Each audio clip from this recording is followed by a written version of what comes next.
नमो बुद्धाय। आज हम चार आर्य सत्य देखेंगे। चार आर्य सत्य बुद्ध की मूल शिक्षा है। चार छोटे छोटे कथनों में बौद्ध धम्म के लक्ष्य, अभ्यास, दर्शन और उसके पथ को दर्शाया गया है। यह प्रसिद्ध चार आर्य सत्य दुख की प्रकृति और दुख की मुक्ति के उपाय के मार्ग को समझने के लिए एक मार्ग प्रदान करते हैं। पहला सत्य है दुख। पाली में इसे दुखा कहा गया है। यह पहला महान सत्य है कि हमारे जीवन में दुख की एक उपस्थिति बनी ही रहती है।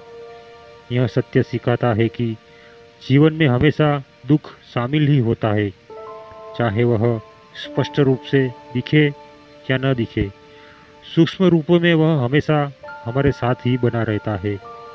जब हमें सब कुछ अच्छा लगता है तब भी हम अंदर से चिंता और कुछ अनिश्चितता के एक भाव में हम घिरे ही रहते हैं। एक अंतर्निहित वह दुख का प्रवाह हम हमेशा महसूस करते हैं।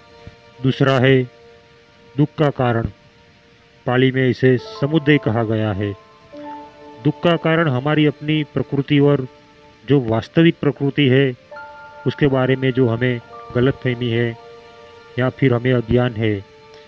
हम अपने गलत धारणाओं और विश्वासों के कारण पीड़ित रहते हैं और इस गलत धारणाओं के कारण एक अहंकार का जन्म होता है और इस भ्रम को बनाए रखने के लिए, झूठे विश्वास और धारणाओं के बनाए रखने के लिए हम निरर्थक संघर्ष कर रहे हैं इस संसार में। और यह एक संसार का चक्रीय अस्तित्व है, उसमें हम पिसे जा रहे हैं।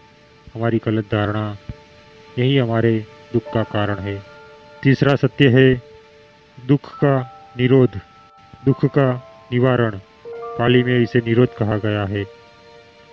अच्छी खबर यह है कि हमारे जो अंधकार है वो स्थायी नहीं है।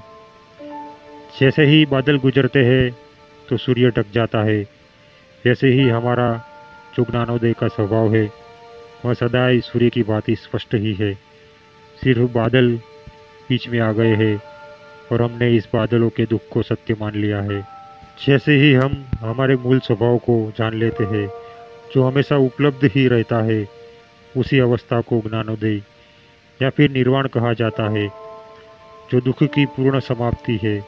और यह जन्म, मृत्यु और पुनर्जन्म के चक्र से मुक्ति, शांति और मुक्ति की अवस्था प्रदान करता है। और चौथा है पथ। पाली में उसे मग्गा कहा गया है। चौथा और अंतिम सत्य हमें बताता है कि आध्यात्मिक अभ्यास, नैतिक जीवन और ज्ञान को वास्तविक रूप में जान लेने से हम भी बुद्धों की तरह ही ज्ञान और दुख से मुक्ति की यात्रा कर सकते हैं।